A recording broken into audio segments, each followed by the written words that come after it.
مان ڈار صاحب آپ اس کا جواب دینا پسند کریں گے؟ آپ کی جماعت ہے، آپ ہی کو جواب دینا چاہیے.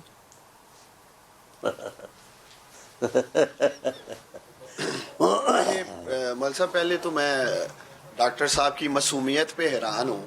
پنجاب ہاؤس میں ملک صاحب میرے بھی گیسٹ ٹھہرتے ہیں اور جب وہ جاتے ہیں نیکسٹ ڈے ہی مجھے بل آ جاتا ہے اور میں وہ بل ادا کرتا ہوں، اس لیے کہ وہ سرکاری بلنگ ہوتی ہے. جی آپ نے یہ بل ادا کرنا ہے، آپ کا گیسٹ ٹھہرا ہے.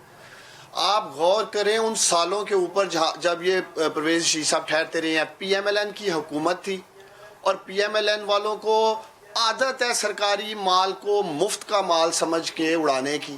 ان کی دور حکومت ہی نہ کوئی پوچھ سکتا تھا نہ مانگ سکتا تھا، تب بھی مانگتے ہوں گے. انہوں نے کہا نہ پنجاب میں بھی ہم ہیں، مرکز میں بھی ہم ہیں، دینے کی ضرورت ہی نہیں ہے. تو ڈاکٹر صاحب کہیں تو اپنے لوگوں کو جگایا کریں یار.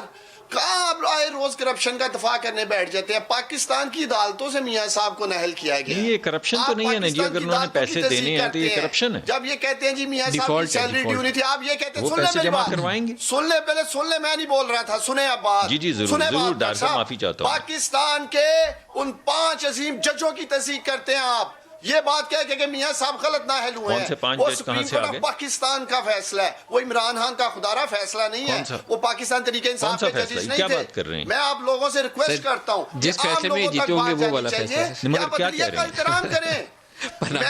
میری بات سنیں آپ ذرا. میں نے ملک صاحب میں نے کیوں استعفیٰ دیا؟ میں نے اس لیے استعفیٰ دیا کہ میں الیکشن کے کوڈ آف کنڈکٹ کی پاسداری کرنا چاہتا تھا، قانون کی پاسداری کرنا چاہتا تھا الیکشن کمپین کا حصہ لے کے. ان کے ایم این ایز کو درجنوں نوٹس جا چکی ہیں الیکشن کمیشن سے، ایک بھی جواب نہیں دے رہے ہیں. روزانہ یہاں سیالکوٹ آ جاتے ہیں کمپین کرنے. یہ ہے فرق.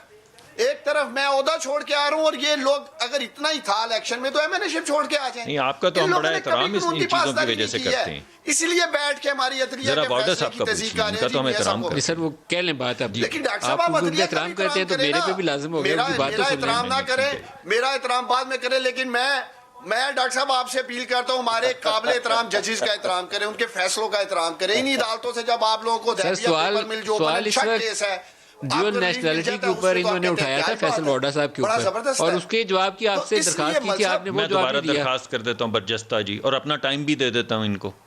دوبارہ برجستہ جی میں برجستہ درخواست بھی کرتا ہوں اور اپنا ٹائم بھی دیتا ہوں. تو جی ڈاکٹر صاحب ذرا وہ بتا دیں جو دوسری بات تھی. فیصل وارڈا نے نیشنلٹی چھوڑ رکھی ہے تو وہ سینٹ میں جا رہے ہیں نا. اب وہ فیصلہ کر رہے ہیں. نہیں، جس دن وہ نیشنل اسمبلی میں آئے تھے آپ دل پہ ہاتھ رکھ کے کہتے ہیں ان کی دوہری شہریت نہیں تھی. لیکن میں نے فیصلہ کیا. نہیں میں آپ سے کچھ اور پوچھ رہا ہوں ڈار صاحب. صاف چلی شفاف چلی. میں آپ سے یہ پوچھ رہا ہوں کہ جس دن انہوں نے نیشنل اسمبلی کا کاغذ جمع کروائے تھے دل پہ ہاتھ رکھ کے بتائیں ان کی دوہری شہریت اس دن تھی یا نہیں تھی؟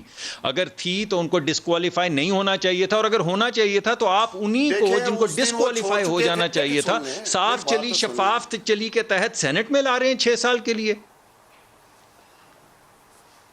یہ سوالات ہیں، ان کا جواب تو دیجئے عوام کو. دیکھیں میرے بھائی، پہلے تو فیصل وارڈا نے کوئی لوٹ مار نہیں کی ہے. ایون فیلڈز کی طرح نہیں کی ہوگی. میرا سوال تو بڑا سمپل ہے بھائی. فیصل وارڈا یا ٹرسٹ ڈیڈ جعلی نہیں لے کے آ گیا. آپ اپنی لیڈرشپ کے ساتھ نہ موازنہ کریں. یار آپ تو کہاں فیصل وارڈا میں نے آپ کو کہا ہی نہیں کہ فیصل وارڈا صاحب جعلی ٹرسٹ ڈیڈ لائے ہیں. میں نے یہ بھی نہیں کہا کہ وہ کرپشن کر کے آئے. میں تو آپ سے پوچھ رہا ہوں، آپ میرے دوست ہیں، بھائی ہیں، مجھے اعتماد ہے، آپ دل پہ ہاتھ رکھیں اور آپ صرف کہہ دیں. کم از کم یار فیصل وارڈا کو نہ کریں. ڈار صاحب دل پہ ہاتھ رکھ کے صرف یہ کہہ دیں کہ جس دن انہوں نے نیشنل اسمبلی کے کاغذ داخل کیے تھے اس دن ان کے پاس دوہری شہریت نہیں تھی. بس یہ کہہ دیں، بات ختم ہو جائے گی. میں کنٹیسٹ ہی نہیں کروں گا. آپ صرف دل پہ ہاتھ رکھ کے کہہ دیں ٹی وی کے اوپر. مجھے یہ پتا نہیں. پہلے میری بات سن لینا ڈاکٹر صاحب. پہلے میری بات جیسا میں جی سنیں ڈاکٹر صاحب میری بات تو سن لینا میری جان. پہلے میں آپ کی طرح اپنی کرپٹ لیڈرشپ کا دفاع نہیں کروں گا جس طرح آپ آگے بیٹھ جاتے ہیں روز اور کہتے ہیں کہ انہوں نے کچھ کیا ہی نہیں. آپ تو میرے سے حملہ کر رہے ہیں. وہ تو بحث بھی نہیں رہی. میں نے تو صرف یہ دونوں ہاتھ جوڑ کے درخواست کی ہے کہ آپ آڈینس کے سامنے دل پہ ہاتھ رکھ کے کہہ دیں کہ جس دن نیشنل اسمبلی کے کاغذ جمع کروائے ان کی دوہری شہریت نہیں تھی، اور اس وجہ سے صاف چلی، شفاف چلی، ایماندار اور باقی سب لانتی. دیکھیں تو وہ صاف چلی شفاف چلی اتنا تو کہہ دینا سر کہ آپ بھی ایسے دل پہ ہاتھ رکھ کے بولیں. سارے عوام دیکھیں آج کے آپ یہ کہہ رہے ہیں کہ بالکل سچائی تھی ان کاغذات کے اندر، کسی جگہ پہ غلط بیانی نہیں تھی اور ان کے پاس دوہری شہریت نہیں تھی. ڈاکٹر صاحب فیصل وارڈا دیکھیں پہلے فیصل ووڈا نے جب الیکشن لڑا ہے، جہاں تک مجھے اطلاع ہے وہ دوہری شریعت چھوڑ چکے تھے. اب وہ کسی پروسیس میں تھی یا نہیں تھی، ختم ہوئی ہے مجھے اس کا نہیں پتا. وہ فیصلہ الیکشن کمیشن آف پاکستان نے کرنا ہے، پاکستان کی عدالتوں نے کرنا ہے. اب وہ سینٹ میں جا رہے ہیں، ان کے سینٹ کے پیپر منظور ہو جاتے ہیں. سینٹ میں کیوں لا رہے ہیں؟ کم از کم میں یہ اگر ان کی ٹرم میں وہ وزیر ہیں، واٹر کے وزیر ہیں، الیکٹڈ ممبر ہیں. ایک منٹ سر، ایک منٹ. وہ ایک الیکٹڈ ممبر ہے، ایم این اے کا رتبہ بہت بڑا ہوتا ہے، ڈائریکٹ الیکشن سے آتا ہے. تو وہ ایم این اے چھوڑ کے سینٹ میں کیوں آ رہے ہیں؟ سر چیئرمین سینٹ بنانا چاہیے نا جی. تگڑے سپورٹر ہیں پاکستان تحریک انصاف کے، آپ کو کیا اعتراض ہے سر؟ چیئرمین سینٹ میں تو ان کے بھی ساتھ ہوں، ان کے بھی ساتھ ہوں. تو میں نے تو اپنی ہمدردی کا اظہار کیا ہے. چیئرمین سینٹ ہو گئے فیصل ووڈا. ہاں پھر ٹھیک ہے نا، پھر تو اعتراض نہیں ہے، آپ کے بھی چیئرمین ہوں گے، آپ بھی سینٹ میں ہی ہیں.